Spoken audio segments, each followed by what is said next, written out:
Assalamualaikum warahmatullahi wabarakatuh. Selamat pagi anak soleh soleha. Ketemu lagi sama Bunda Winda. Nah, hari ini Bunda Winda akan memberikan kisi-kisi pas, yaitu kisi-kisi penilaian akhir semester 1 pada tema 3 dan tema 4. Kalau kemarin kita sudah membahas tentang tema 1 dan 2, hari ini tentang tema 3 dan 4. Sebelum memulai materi hari ini, marilah kita berdoa terlebih dahulu dengan melafazkan lafaz basmalah. Bismillahirrahmanirrahim. Baiklah anak soleh-soleha, masih ingat tidak kemarin kita pernah belajar mengenai wujud benda. Nah, wujud benda ini ada 3. Yang pertama, benda padat, yang kedua benda cair, dan yang ketiga benda gas.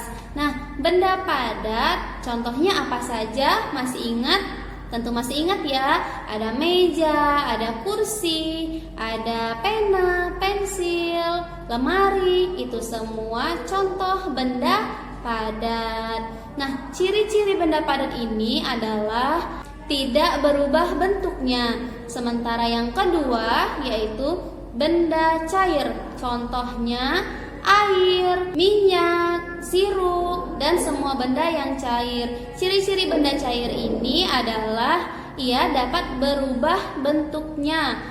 Misalkan benda cair ini contohnya air putih. Nah, air putih ini kalau kita masukkan ke dalam mangkuk, bentuknya akan mengikuti bentuk mangkuk. Kalau kita masukkan ke dalam gelas, bentuknya akan mengikuti gelas. Nah, yang ketiga adalah benda gas. Contoh benda gas ini ada balon, ada udara yang biasanya kita hirup sehari-hari. Nah, ciri-ciri benda gas ini adalah ia menempati ruang. Diingat ya anak soleh-soleha. Baiklah anak soleh-soleha, setelah kita belajar mengenai wujud benda, kita juga pernah belajar mengenai musyawarah. Nah, anak soleh-soleha, apa fungsi musyawarah? Musyawarah itu berfungsi untuk memecahkan suatu masalah. Dalam bermusyawarah, kita memiliki hak untuk mengajukan atau mengemukakan pendapat kita masing-masing. Jadi anak soleh-soleha, kalau kita sedang bermusyawarah, kemudian ada teman kita yang menyampaikan pendapatnya, kita harus menerima pendapat teman kita. Begitu juga dengan kita, saat kita menyampaikan pendapat, teman kita juga harus menerima pendapat kita. Selain kita belajar tentang bermusyawarah, kita juga pernah belajar mengenai bergotong royong. Nah, bergotong royong ini tidak hanya di rumah saja, di sekolah juga bisa bergotong royong, di tempat masyarakat juga bisa bergotong royong, dan juga di rumah. Nah, contoh bergotong royong di rumah itu salah satunya membantu ibu memasak di rumah, membantu kakak membersihkan rumah, membantu ayah mencuci mobil, mencuci motor, itu termasuk gotong royong. Kemudian, gotong royong juga dapat dilakukan di sekolah, yaitu dengan cara membersihkan kelas saat di sekolah bersama teman-teman. Kenapa kita harus bergotong royong? Agar pekerjaan kita cepat selesai. Nah, itu adalah salah satu manfaat dari gotong royong. Nah, anak soleh-soleha, tadi Bunda bilang kan, gotong royong di sekolah juga perlu, yaitu membersihkan kelas. Nah, membersihkan kelas di sekolah itu tidak hanya dilakukan oleh penjaga sekolah atau yang biasa membersihkan sekolah, tapi semua warga di sekolah juga memiliki kewajiban untuk membersihkan sekolah. Nah, berbicara tentang kewajiban, anak soleh-soleha sebagai siswa di sekolah juga memiliki kewajiban dan hak di sekolah. Kewajiban anak soleh-soleha di sekolah contohnya adalah yang paling utama adalah belajar. Selain belajar, anak soleh-soleha juga diwajibkan untuk menjaga kebersihan sekolah, kemudian merawat tanaman yang ada di sekolah, itu juga termasuk kewajiban anak soleh-soleha. Kemudian selain kewajiban, anak soleh-soleha juga memiliki hak di sekolah. Salah satu contohnya adalah menerima pembelajaran dari yanda bunda. Itu merupakan hak anak soleh-soleha di sekolah. Selain kewajiban anak soleh-soleha di sekolah dan haknya anak soleh-soleha di sekolah, anak soleh-soleha juga memiliki kewajiban dan hak di rumah. Nah, Bunda kasih contoh ya. Kewajiban anak soleh-soleha di rumah yaitu membantu orang tua, membantu kakak seperti yang Bunda jelaskan tadi yang sebelumnya. Kemudian juga kewajiban anak soleh-soleha di rumah itu menyayangi orang tua, menyayangi saudara, menyayangi keluarga. Itu merupakan kewajiban anak soleh-soleha di rumah. Sementara hak anak soleh-soleha di rumah, salah satunya adalah anak soleh-soleha memiliki hak untuk mendapatkan kasih sayang dari orang tua. Nah, contoh selanjutnya hak anak soleh-soleha di rumah yaitu ketika anak soleh-soleha sakit, anak soleh-soleha memiliki hak untuk mendapatkan perawatan dari orang tua. Anak soleh-soleha masih ingat kemarin kita pernah belajar mengenai 4 sehat 5 sempurna. Yang pertama, 4 sehat yang pertama adalah makanan pokok. Nah, masih ingat makanan pokok ini apa saja?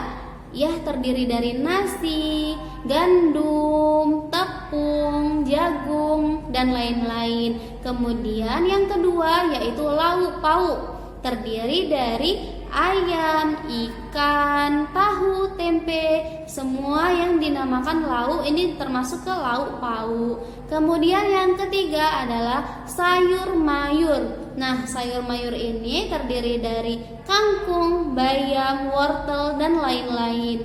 Yang keempat adalah buah-buahan. Nah, buah-buahan ini seperti buah-buahan biasa, yaitu mangga, pepaya, kelengkeng, semua jenis buah-buahan. Dan yang kelima yaitu 5 sempurna adalah susu. Susu ini terdiri dari susu sapi, susu kambing, susu kedelai. Itu juga termasuk dari 5 sempurna. Nah, anak soleh-soleha, berbicara tentang 4 sehat 5 sempurna, kemarin sudah Bunda ajarkan tentang nyanyian 4 sehat 5 sempurna dengan irama lagu Aku Sayang Ibu. Sekarang mari kita nyanyikan bersama-sama ya. Diingat ya anak soleh-soleha liriknya.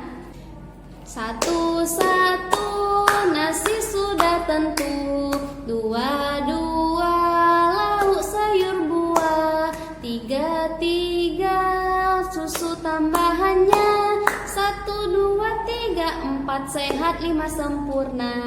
Sekali lagi anak soleh-soleha. Satu-satu nasi sudah tentu, dua-dua lauk sayur buah, tiga-tiga susu tambahannya, 1, 2, 3, 4 sehat 5 sempurna. Sampai di sini hafal ya nyanyian lagu 4 sehat 5 sempurna dengan irama lagu Satu-satu Aku Sayang Ibu.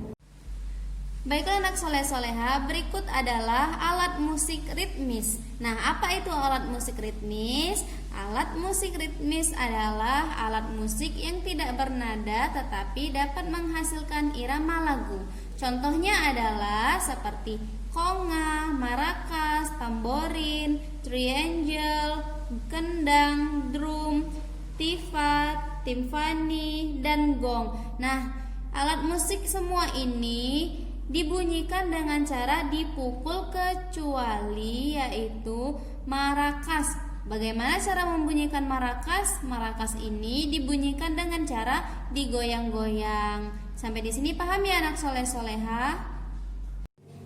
Baiklah anak soleh-soleha, kita kemarin sudah pernah belajar mengenai satuan panjang dan satuan berat. Masih ingat nggak satuan panjang dan satuan berat?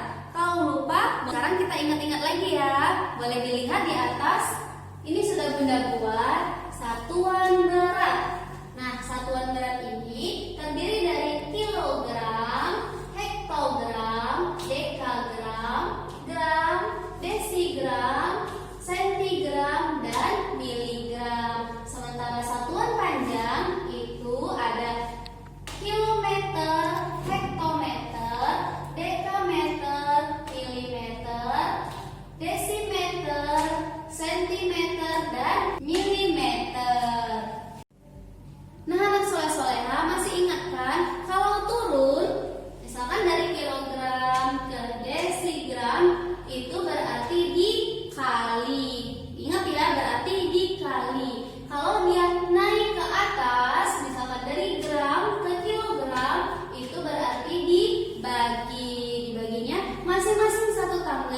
dibagi 10, masing-masing satu tangga turun berarti dikali 10. Tapi anak soleh-soleha agar lebih mudah, tinggal kalau misalnya dari kilogram ke hektogram berarti tinggal ditambahin 1 nol saja. Kemudian kalau turunnya 2 tangga berarti ditambahkan 2 nol. Kalau turunnya 3 tangga berarti nolnya ditambah 3. Sekarang Bunda Winda kasih contoh soal ya. Misalkan dari 1 kilogram ke gram. Ayo kita hitung dulu tangganya. 1, 2, 3. Nah ini ke gram kan, berarti kita menuruni sebanyak 3 tangga. Berarti 1 kilogram sama dengan 1000 gram. Bunda Winda kasih contoh di satuan panjang ya sekarang. Misalnya dari kilometer ke meter. Sekarang Bunda Winda kasih 20 kilometer dirubah menjadi meter. Kita hitung dulu berapa tangganya. 1, 2, 3. Nah, berarti nolnya ditambah 3. Berarti 20.000 meter. Sampai di sini anak soleh-soleha paham ya mengenai satuan berat dan satuan panjang. Itu anak soleh-soleha, kemarin kita pernah belajar mengenai satuan jam. Sekarang kita belajar lagi ya untuk mengingat-ingat. Boleh saksikan contoh soal ini. Nah, Bunda Winda sudah memiliki jam. Kemudian Bunda kasih contoh soal. Jarum panjangnya ke 12, jarum pendeknya ke 1. Itu artinya jamnya berapa? Yang ditulis yang kecil dulu ya. Yang jarum pendek berarti 01.2, 12 ini 00. Nah, 100 berarti 1 tepat. Kemudian sekarang Bunda Winda pindahkan jarum panjangnya ke angka 3. Bunda hapus ya ini jarum panjang yang ke-12-nya.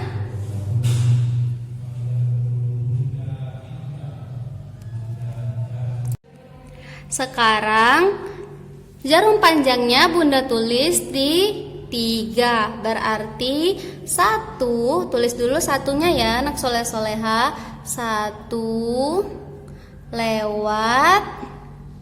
Nah, coba kita lihat kalau dari 12 ke 1 itu berarti lewat 5 menit. Seperti ini. Dari 12 ke 2 lewat 10 menit. Setiap sini itu 5 menit ya anak soleh-soleha jaraknya. Berarti ini ke sini 5 menit, ini ke sini ditambah 5 menit lagi berarti 10 menit. Nah, 10 menit ini ke sini ditambah 5 menit lagi berarti 15. Dari sini ke 4 ditambah 5 menit lagi berarti 20. Kemudian 25. Kemudian di sini 30. Di sini 35. Di sini 40. Di 9 45. 50. 55 dan ke sini 60 tapi ditulis 00. Nah, itu berarti kalau jarum panjangnya ketiga itu lewat 15. Kalau jarum panjangnya keempat, nah ini dihapus ya. Jarum panjangnya keempat berarti 01 lewat berapa di sini? 20. Nah, 01 lewat 20 ya. Nah, anak soleh-soleha, jika Bunda pindahkan jarum panjangnya ini ke 6, Jarum panjangnya ke 6 ya anak soleh soleha.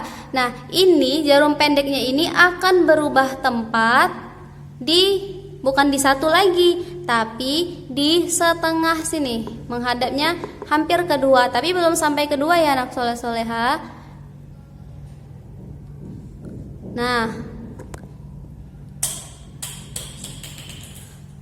Nah, ke hampir kedua, tapi belum sampai kedua. Ini artinya tetap kita tulis depannya itu 1, 01. Jarum panjangnya 30. Sampai nanti kalau jarum pendeknya belum sampai kedua, itu tidak boleh ditulis 2 terlebih dahulu. Nah, sekarang jarum panjangnya Bunda ganti menjadi di angka 11. Nah, ini artinya jamnya ini belum sampai juga kedua, berarti tetap kita tulis 1 di sini, 01.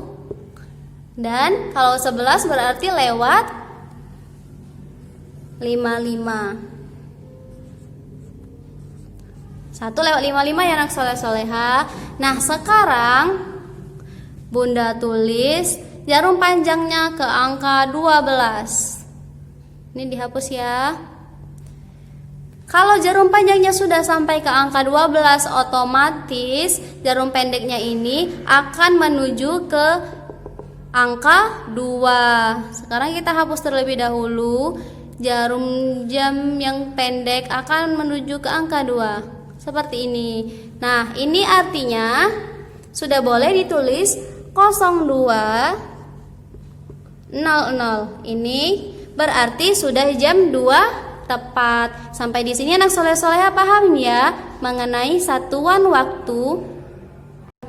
Baiklah anak soleh soleha, itulah tadi mengenai kisi-kisi pembelajaran kita pada hari ini, yaitu mengenai tema 3 dan tema 4. Semoga anak soleh soleha paham ya dengan materi kita hari ini. Dan semoga ujiannya lancar ya anak soleh soleha. Bunda akhiri. Wassalamualaikum warahmatullahi wabarakatuh.